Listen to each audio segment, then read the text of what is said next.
Ce globe terrestre, dit le 29e mot, par rapport au ciel, malgré sa petitesse et son insignifiance, est rempli de créatures vivantes, c'est-à-dire, depuis les saprophytes dans le sol, les créatures au fond de la mer, la vie à l'intérieur des montagnes, jusqu'aux oiseaux dans le ciel et aux humains, une vie a été créée en chaque point.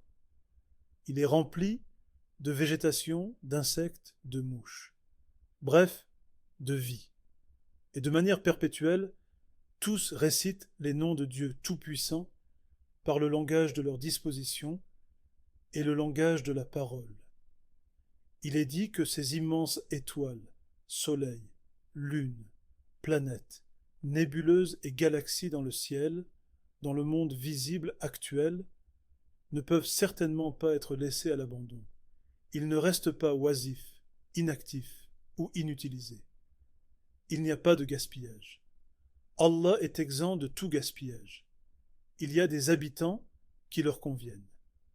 Tout comme le poisson vit dans l'eau, l'oiseau peut voler dans l'air, et l'homme marche sur la terre, de même, dans le feu du soleil, il y a l'ange du soleil qui représente la glorification de ce soleil.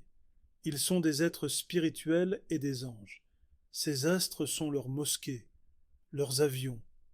Les habitants du royaume des cieux, c'est-à-dire les habitants du ciel qui mentionnent Dieu Tout-Puissant dans tout l'univers et glorifient Allah dans une langue différente dans tout l'univers, sont les anges et les êtres spirituels.